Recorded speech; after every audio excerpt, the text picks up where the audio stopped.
Hola amigos, hablemos ahora esta vez de el sacramento de la confirmación. Para hablar de la confirmación me voy a basar totalmente en el catecismo de la Iglesia Católica. Ahí mismo hay algunos trozos de escritura y con eso tendremos la información exacta que la Iglesia enseña y que la Iglesia proclama. Así que acompáñenme, pongámonos en las manos de nuestro Señor Jesucristo y que el Espíritu Santo nos ilumine. A ustedes para escuchar y a mí para compartir.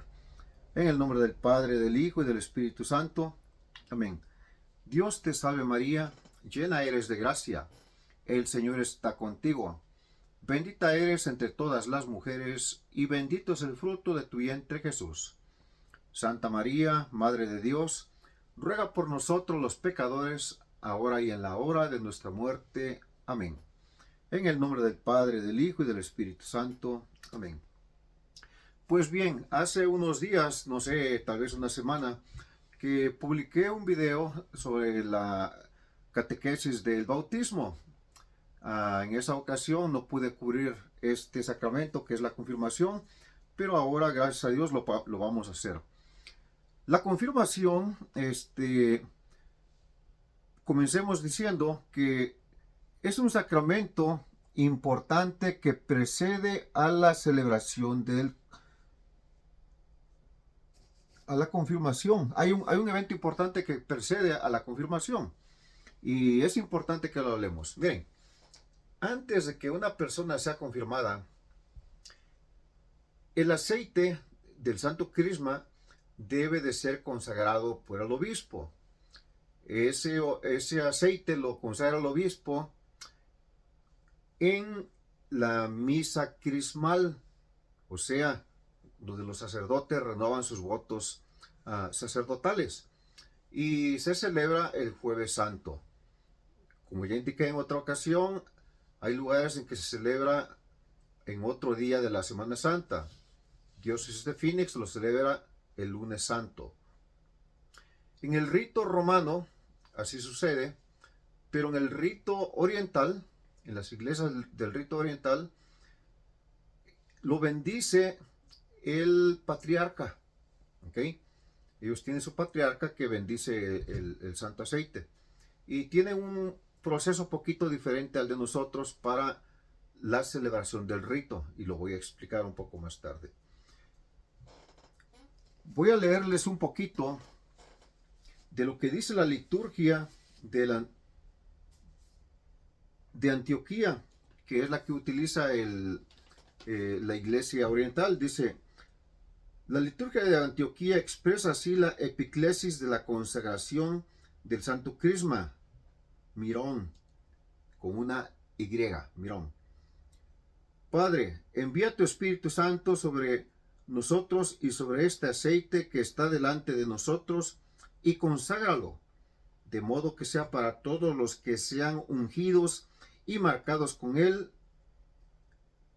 mirón santo, mirón sacerdotal, mirón real, unción de alegría, vestidura de la luz, manto de salvación, don espiritual, santificación de las almas y de los cuerpos, dicha imperecedera, sello indeleble, escudo de la fe y casco terrible contra todas las obras del adversario. Esa es la oración que se utiliza para consagrar el aceite. Y es importante que les mencione yo esta parte última donde dice: y protección contra todos los males terribles del adversario, o sea, Satanás. En el primer, vamos a nombrar el capítulo donde les hablaba yo del bautizo, les mencioné de que cuando la persona es ungida en su bautizo, está protegida contra todas las fuerzas del mal por el resto de su vida. Pero que hay personas que, por razones que no sé cuáles son, pues deciden ir a los brujos y a los curanderos y a la adoración a la Santa Muerte, buscando favores rápidos y costosos, por cierto, cuando que la iglesia los da para toda la vida y son prácticamente gratis. Así que seguimos. Cuando la confirmación se celebra separadamente del bautismo, como es el caso del rito romano, la liturgia del sacramento comienza con la renovación de la promesa bautismal o promesas bautismales y la profesión de la fe de los confirmandos. Así aparece claramente que la confirmación constituye una prolongación del bautismo. Cuando es bautizado un adulto, recibe inmediatamente la confirmación y participa de la Eucaristía. No es así con los niños. Con los niños se bautizan a tierna edad, temprana edad, ya lo expliqué antes en el otro video, pero en el caso de los adultos, se bautizan entonces y se confirman a una edad más tarde. Generalmente es entre los 7 y los 9 años ya. Antes me acuerdo que eran 16 años todavía, ahora se ha bajado la edad a los 7 años. Cuando hacen la primera comunión, pueden celebrar su confirmación también. En el caso de los adultos es diferente, porque los adultos, como son bautizados en la noche de la vigilia pascual, entonces, en cuanto son bautizados, inmediatamente se celebra el rito de la confirmación. No se deja pasar tiempo como en el caso de los niños, además de que ya han sido catequizados. En el rito romano, el obispo extiende la mano sobre todos los confirmandos. No me estoy equivocando, se le nombra confirmandos, ¿ok? Entonces, gesto que desde el tiempo de los apóstoles es el signo del don del Espíritu, y el obispo invoca así la fusión del Espíritu. O sea, al extender la mano y orar sobre la persona, en el caso de los obispos está invocando el Espíritu Santo que venga, que descienda sobre esa persona. Y ahorita voy a explicar qué más sucede, ¿verdad? No confundir cuando en algunos grupos de la iglesia se extiende la mano para orar por las personas. Eso está bien, no está prohibido. De hecho, qué bueno que lo hacen, pero no es buscando que descienda el Espíritu Santo como una unción con la confirmación, porque la confirmación es un sacramento. Orar por las personas es una obra de misericordia. Quede claro, ¿ok? Bueno.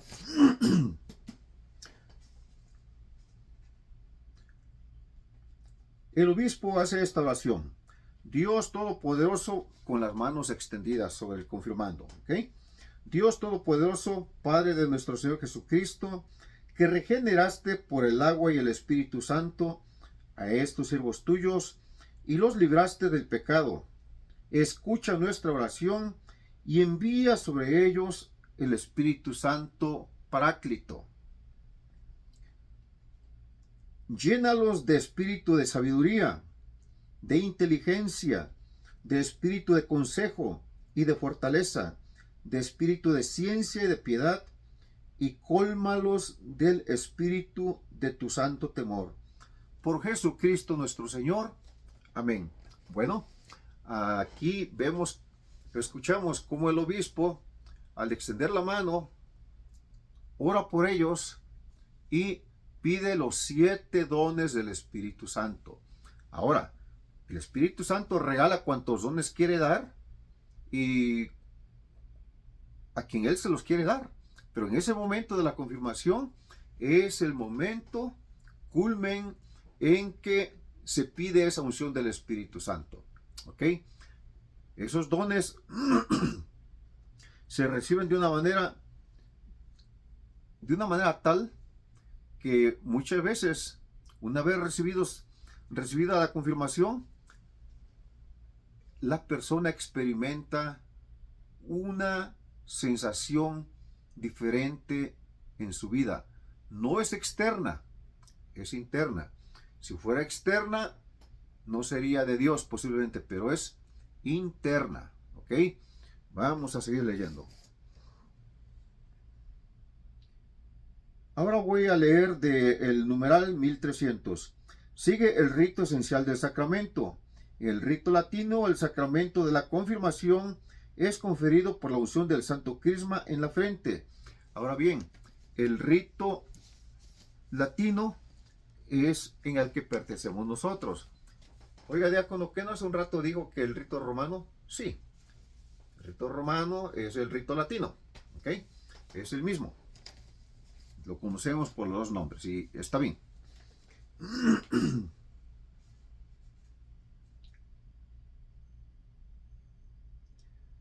Así que el obispo unge al confirmando en la frente. O sea, toma aceite en su mano, se lo pone en la frente.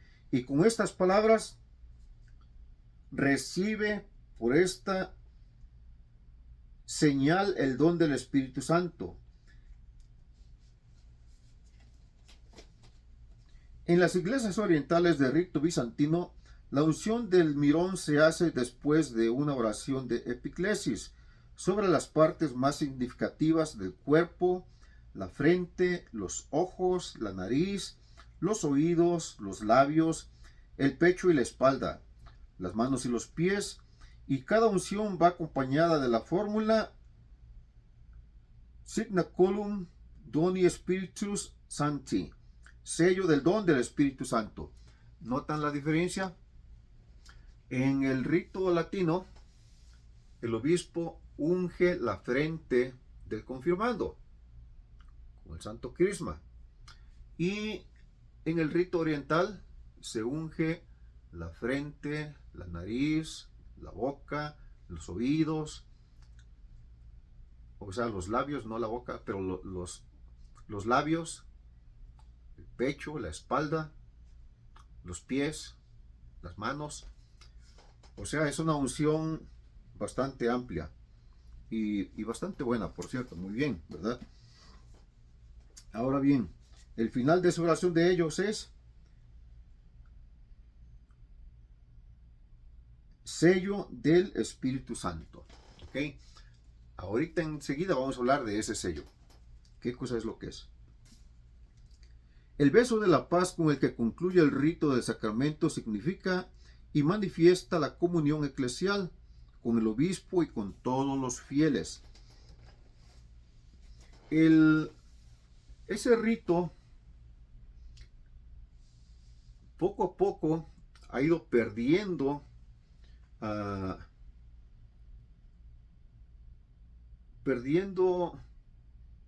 la práctica. ¿Ok? No quiero equivocarme, no quiero confundirlos tampoco.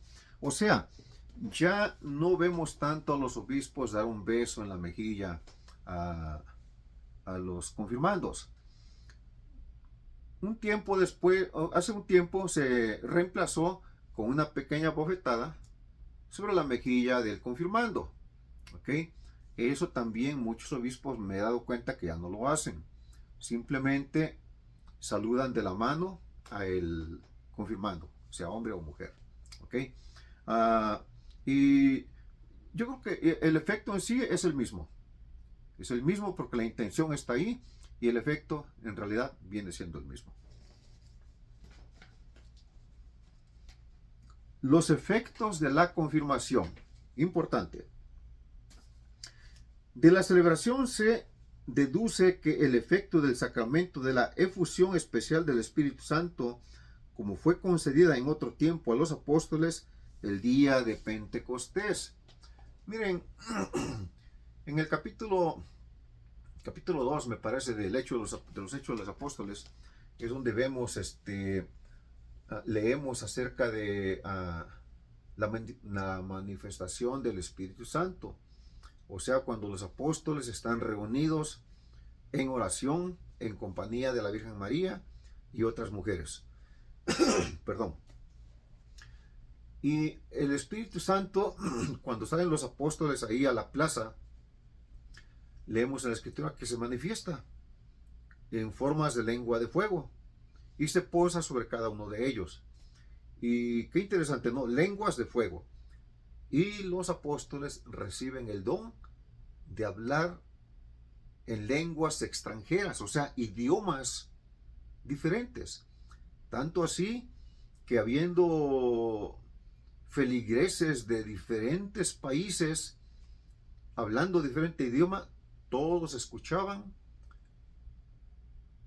a los apóstoles hablar en su propia lengua. Los entendían perfectamente. ¿Qué significado tiene este? Pues muy importante, porque cuando se hace la unción sobre el santo, con el santo crisma, se semeja a ese momento. O sea, que el Espíritu Santo viene con esa misma fuerza, con ese mismo poder y con esos mismos dones que dio a los apóstoles, ahora viene y nos los da a nosotros en el momento de nuestro bautismo. ¿Cómo los usamos? Eso ya es otra cosa. Yo creo que en otro momento hablaré de eso porque es un tema totalmente amplio y no quisiera yo desviarme aquí, ¿ok? En otro momento, no digo luego, pero me gustaría terminar la catequesis sobre los sacramentos y después hablar un poco sobre el uso de los dones, ¿ok? Y cuando dije hace un rato que el obispo ora por esos 7 dones, pero que el Espíritu da muchas veces mucho más, en realidad, el Espíritu Santo no se limita a 7 dones. El Espíritu Santo es infinito y es infinito en sabiduría, infinito en gracia, infinito en generosidad. Y en sí da muchos carismas. Los 7 dones que se mencionan son los 7 dones mayores, pero de ahí se derivan muchísimos más y muchísimos carismas también. ¿Okay? En el numeral 1303, por este hecho, la confirmación confiere crecimiento y profundidad a la gracia bautismal. Posémonos un momento ahí. Concede crecimiento, ¿ok? Concede crecimiento y profundidad a la gracia bautismal. Oiga, diácono, ¿y eso qué significa? Pues bien, volvamos otra vez, recordemos un poquito hacia el tiempo que vino el Espíritu Santo, cuando se manifestó el Espíritu Santo en Pentecostés. ¿Qué estaban haciendo los apóstoles reunidos orando? Nos dice la Escritura, con miedo. Tenían mucho miedo. Habían matado a Cristo, estaba todo una revuelta, estaba muy fresco todo eso, y ellos como seguidores muy cercanos de Cristo se sentían con temor, en peligro. Vieron de qué manera fue ultrajado, de qué manera fue humillado y de qué manera fue muerto nuestro Señor Jesucristo. Y obviamente temían por su vida. Sin embargo, en cuanto se manifiesta el Espíritu Santo sobre ellos, adivinen qué, adiós miedo, adiós timidez, y empiezan a fluir los dones. Nos dice la Escritura que Pedro predicó esa misma mañana y se convirtieron más de 3.500 personas. Se acabó el miedo. Y de ahí, obviamente, yo los invito a leer el libro de los Hechos de los Apóstoles. Con mucha calma, léanlo. Y se van a dar cuenta cómo los apóstoles empezaron a predicar sin miedo, los empezaron a azotar, los empezaron a encarcelar, los empezaron a apedrear. Y sin embargo, dice la Escritura que con alegría recibían todo eso porque sabían que sufrían por nuestro Señor Jesucristo. ¿Qué pasó? Habían crecido en sabiduría, habían profundizado en la espiritualidad y ahora tenían una verdadera relación espiritual con Cristo. La que tuvieron en vida con Cristo fue una relación humana y hasta cierto punto espiritual, pero la verdadera relación espiritual vino a darse cuando vino el Espíritu Santo y los ungió.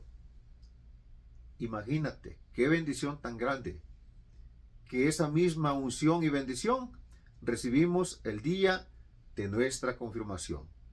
Por cierto, ¿ya te confirmaste? qué bueno si ya lo hiciste. Y si no, no te preocupes.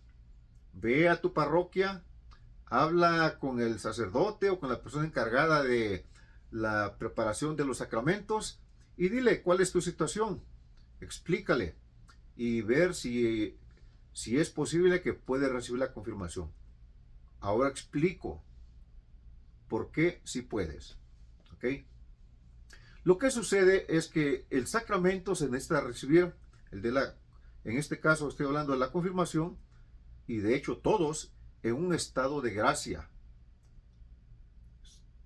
profundo. ¿Ok? O sea, que el que esté casado, que esté bien casado. Y el que esté soltero, que esté bien soltero.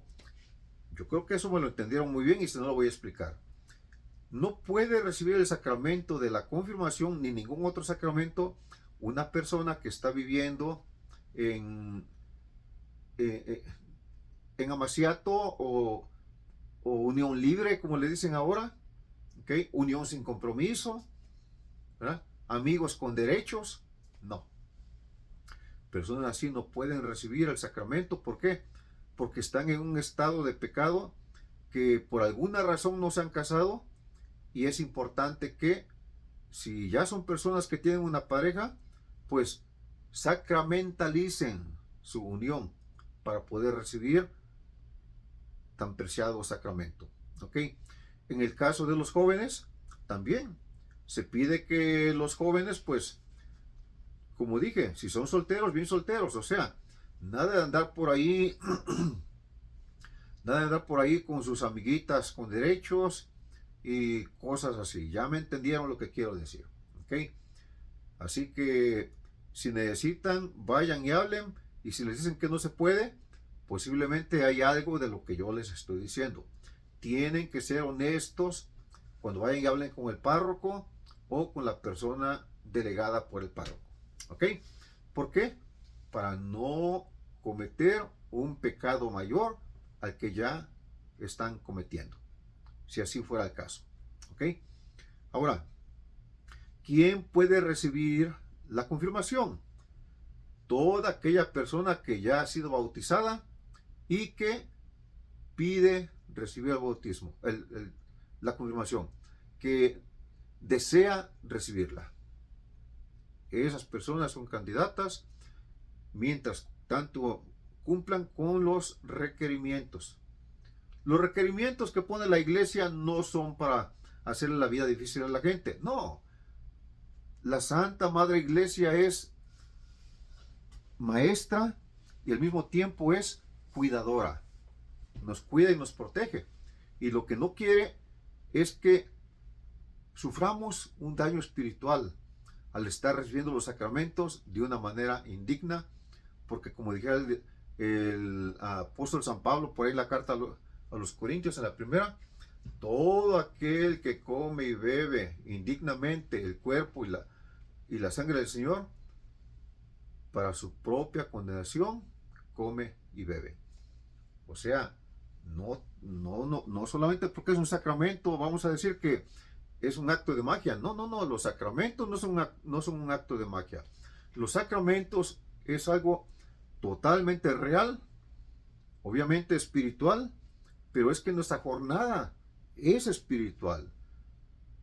Dice San Pablo, somos espíritu y somos materia, o sea, materia, cuerpo. Así que la parte espiritual es muy, muy importante en nuestra vida. Ok, sigamos.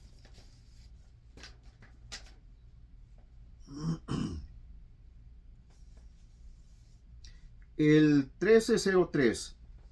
Por este hecho, la confirmación confiere crecimiento y profundidad a la gracia bautismal. Eso le agrega a lo que ya había dicho antes.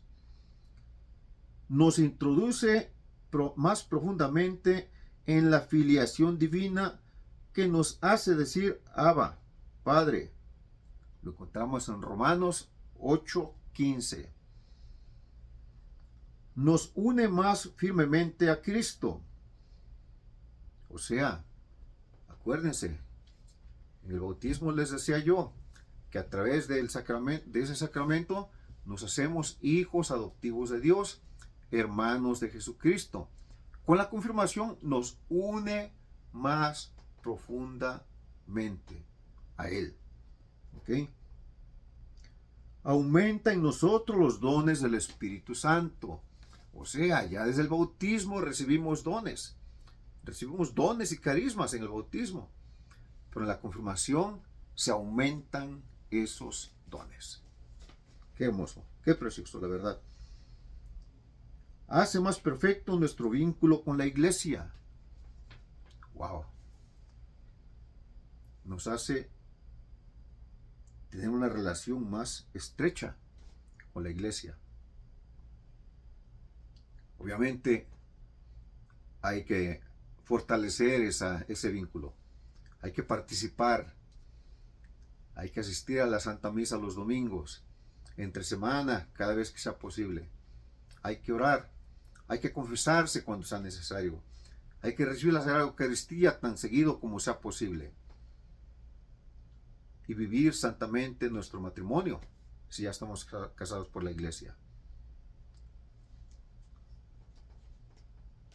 Para eso es la iglesia, mis hermanos. Nos concede una fuerza especial del Espíritu Santo para difundir y defender la fe mediante la palabra y las obras como verdaderos testigos de Cristo, para confesar valientemente el nombre de Cristo y para no sentir jamás vergüenza de la cruz. Nos hace proclamar la fe. ¿Se recuerdan que les mencionaba yo en el primer video de que todo bautizado y confirmado no tiene pretexto para no proclamar la fe, para no proclamar el Evangelio? Bueno, pues una vez confirmado, estamos espiritualmente ya con las herramientas necesarias. ¿Que necesitamos más catequización? ¿Cierto? Es verdad. Y vale más que la tengamos. Vale más que nos sigamos formando en la fe, en la instrucción. Pero para eso están los cursos, las pláticas en la iglesia y sobre todo los libros como este. ¿Ok? Y los libros espirituales, Vida de Santos. Hay tantas y tantas cosas, los documentos de la iglesia, los documentos del Concilio Vaticano II que son tan importantes. En fin, seguimos. Recuerda pues que has recibido el signo espiritual, el espíritu de sabiduría e inteligencia, el espíritu de consejo y de fortaleza, el espíritu de conocimiento y de piedad, el espíritu de temor santo, y guarda lo que has recibido. Dios Padre te ha marcado con su signo. Cristo Señor te ha confirmado y ha puesto en tu corazón la prenda del Espíritu. Eso lo leemos en uno de los escritos de San Ambrosio, un doctor de la iglesia. ¿Se dan cuenta? En la confirmación hace alusión en estas frases que dije al último a la Santísima Trinidad. Están el Padre, el Hijo y el Espíritu Santo, vienen a nosotros a través de ese sacramento. ¿Se dan cuenta?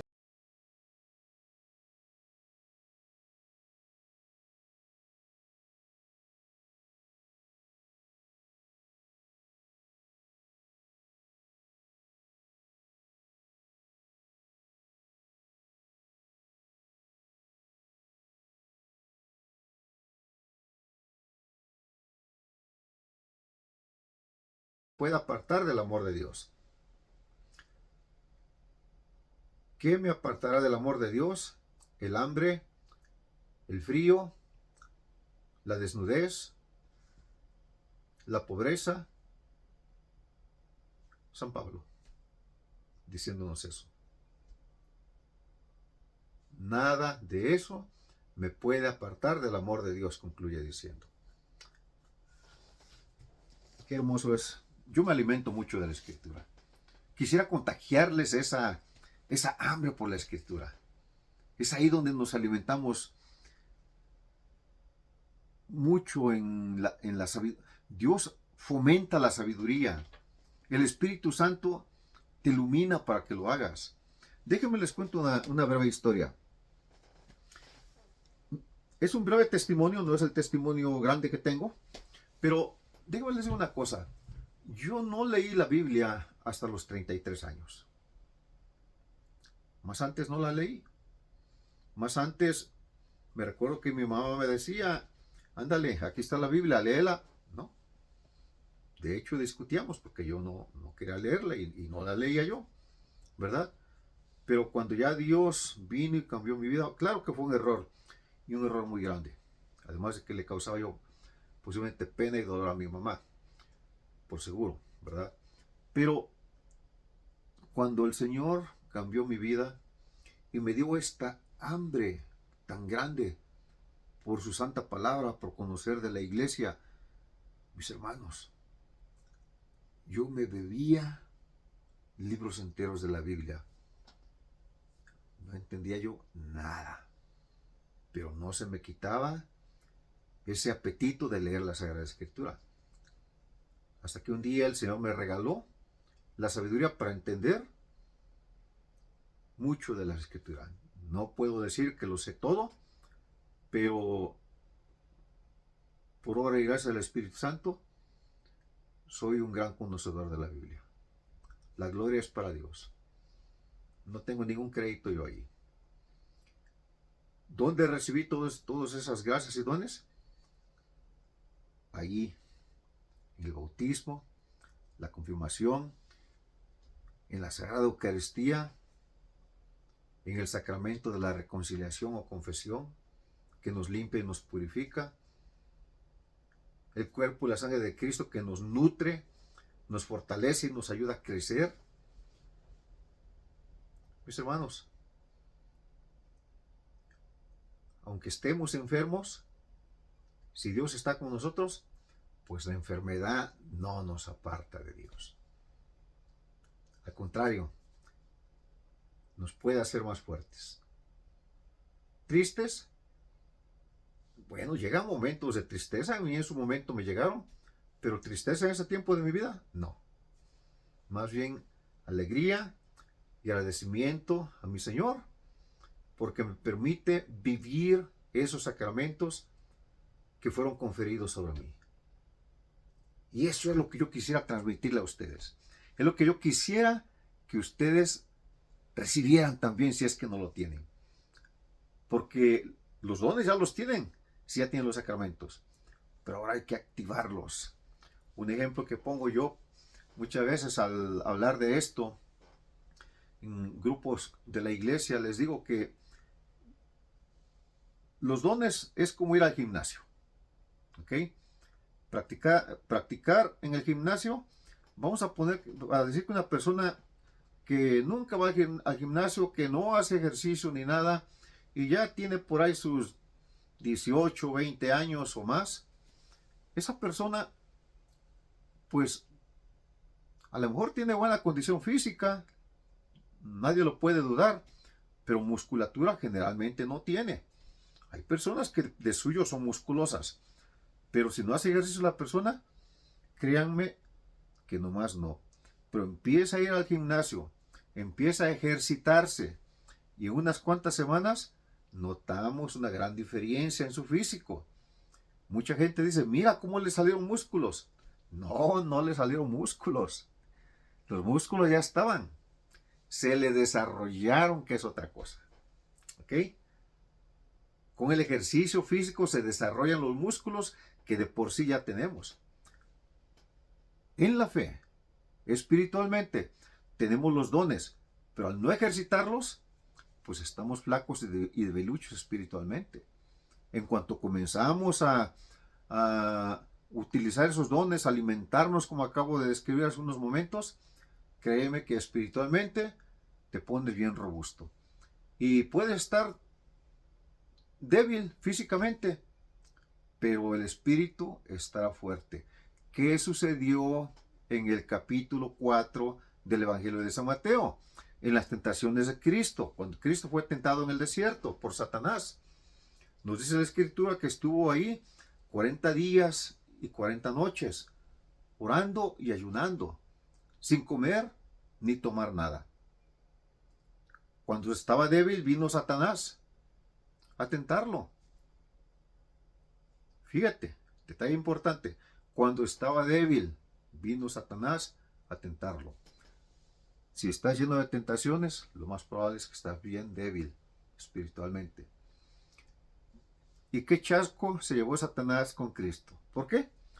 Porque Cristo estaba muy débil físicamente, sí, pero espiritualmente estaba bien fuerte, muy fuerte.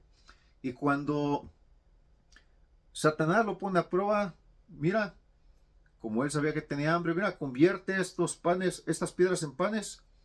Al cabo que la Escritura dice esto y esto más. Cristo dice, también dice la Escritura, no solo de pan vivirá el hombre, ¿ok? Sino de toda palabra que sale de la boca de Dios. Un diálogo entre Satanás y Cristo. De los pocos diálogos que vamos a ver en la Biblia, de los poquísimos, ¿ok?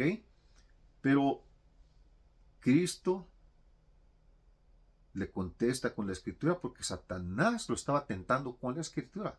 Fíjense, muchas de las cosas buenas parecen buenas y no lo son. Y así va cada una de las tentaciones. En otro tiempo hablaré en amplio de esas tentaciones, de cada una de ellas.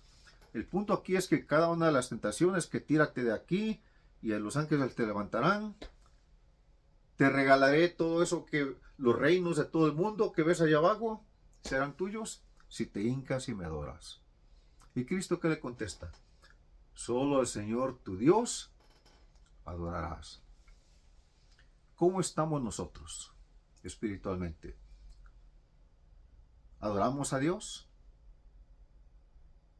o le rendimos culto a Satanás?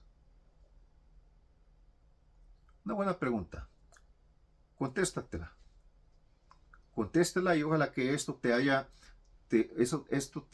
ayude a recapacitar si es que necesitas hacerlo y hacer las enmiendas necesarias. Seguimos, que nos falta ya poco. No se me cansen, por favor. Dice, la confirmación en el 1304. La confirmación como el bautismo del que es la plenitud solo se da una vez. La confirmación, en efecto, imprime en el alma una marca espiritual indeleble, el carácter. Ahora les hablo del sello indeleble. Primero, ¿qué fue lo que sucedió? Ok, leíamos que dice que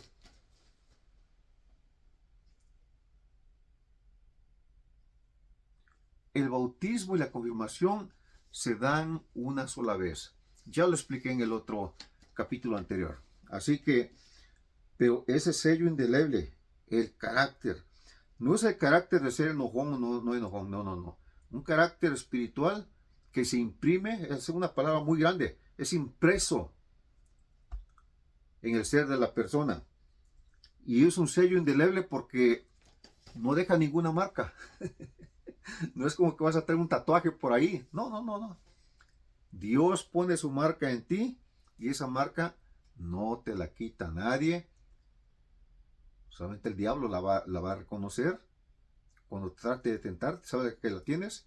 Y los demás también sabrán que la tienes en tu forma de conducirte, en tu conducta. Es así como también los demás se darán cuenta. En fin, mis hermanos,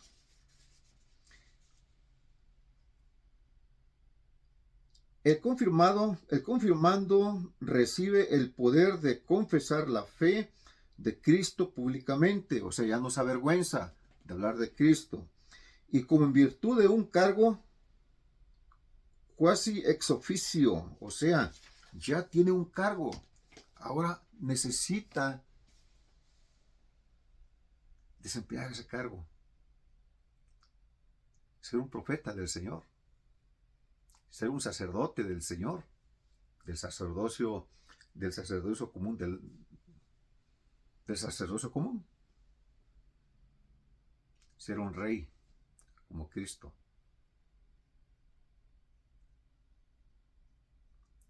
Un día voy a explicar esas tres cosas. Quizás el próximo video explico un poquito más para que no se les haga muy cansado.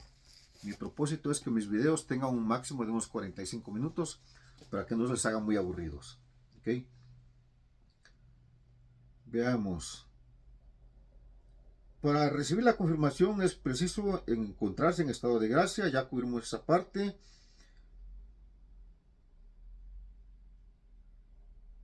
También es importante que, igual que en el bautismo, los que se confirman busquen dos padrinos. Y esos padrinos otra vez tienen que estar viviendo vida sacramental plena. ¿Ok? Si son casados, deben de estar casados por la iglesia. Y deben llevar una vida ejemplar. ¿Ok? Ahora, el ministro de la confirmación, ¿quién es? Es el obispo. El obispo es el ministro ordinario de la confirmación. Perdón. Pero en casos especiales, él puede dar permiso a algún presbítero o algunos presbíteros para que también ellos lo lleven a cabo. Por ejemplo, en la liturgia pascual, la vigilia de Pascua, él confiere esa autoridad por esa noche, nada más por esa noche, a los párrocos, porque es imposible que él vaya a todas las parroquias, y porque en la vigilia pascual se recibe a los catecúmenos, aquellos que no han sido ni bautizados, ni confirmados, ni han hecho la primera comunión. Entonces el sacerdote recibe ese permiso especial para hacerlo. Y después también el obispo da facultades a los decanos.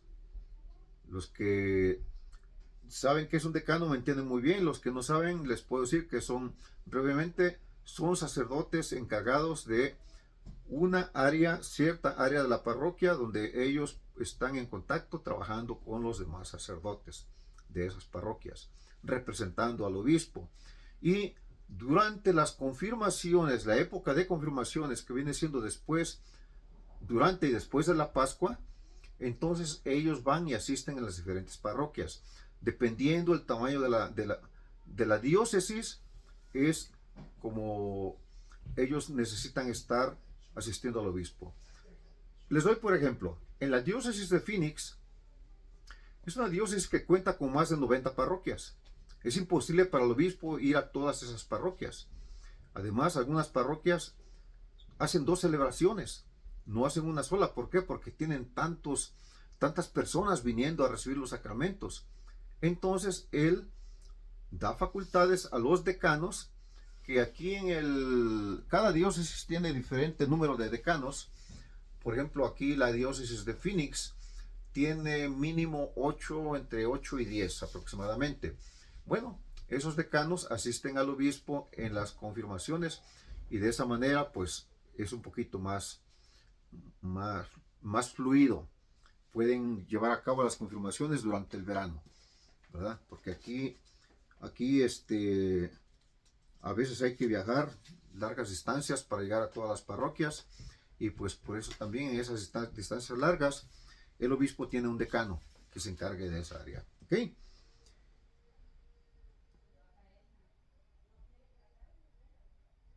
Muy bien.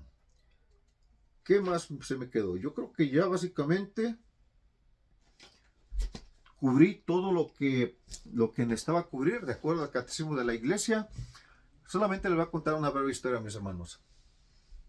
Hay que tener vida de gracia y hay que crecer en respeto y en sabiduría y profundizar en todas las cosas. Les cuento una experiencia, una anécdota. En una ocasión, por gracia de Dios, me encargaron de una parroquia y estuve ahí fungiendo nuestra descripción para nosotros los diáconos es de un guía espiritual. Nos dan diferentes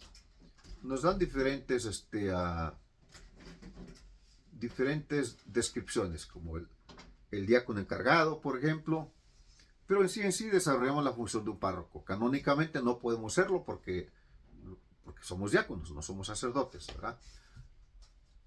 Pero siendo el encargado ahí, pues básicamente de la pastoral toda, inglés, español, todo lo que requiere, lo que tiene que ver con lo que es la pastoral de una iglesia, ¿verdad? Cuando se iniciaron las clases de preparación para la confirmación, vino una joven, pues joven, bastante, diría yo, 20, 22 años, y me decía que quería hacer la confirmación. Y para este caso, la joven venía embarazada, estaba embarazada. Y le pregunté acerca de su estado civil. Le digo, ¿es casada, soltera? Dijo, pues vivo en unión libre. Y ya le expliqué lo que les expliqué durante la clase a ustedes, que no podía recibir los sacramentos. Pues adivinen qué, me dijo, sí los voy a recibir. Y el día de la confirmación se presentó bien guapa, bien arreglada, con un estómago ya bien grande. Y dice, y le digo, ¿qué haces aquí? Dice, vengo a recibir la confirmación. Le digo, hija, no es posible. ¿No te has confesado? ¿Estás viviendo una situación irregular en tu unión y por tu propio bien no lo hagas? Dijo, quíteme si puede. ¿Y sabes qué? Pues una vez que se le ha explicado a la persona los riesgos espirituales que corre, y si aún así la persona se pone hasta de un modo amenazante y delante de la gente, ¿sabes qué? Ok, ya te expliqué, pues es cosa tuya. Le mencioné brevemente al obispo y le digo, ¿qué hacemos? Dice, pues ya nada, la voy a confirmar porque pues ya está aquí en la línea. Ok. Obviamente esa joven no había crecido en la fe, no había madurado en la fe y recibió la confirmación, pero seguramente sin ningún efecto. Sin ningún efecto porque no estaba en estado de gracia. Bueno, con esto concluyo, mis hermanos. Terminemos en el nombre del Padre, del Hijo y del Espíritu Santo. Amén. Dios Padre Santo, que nos das la gracia de los sacramentos para que gocemos de una salud espiritual profunda, te pedimos que en cada uno de los sacramentos que recibimos, te recibamos a ti, que eres gracia y bondad infinita, y que eso mismo suceda con todos aquellos que se están preparando, aquellos que vendrán después de nosotros, para que tú los unjas, tú los bendigas, tú los ayudes y tu iglesia se siga confirmando en la fe. En el nombre del Padre, del Hijo y del Espíritu Santo. Amén. Hasta pronto.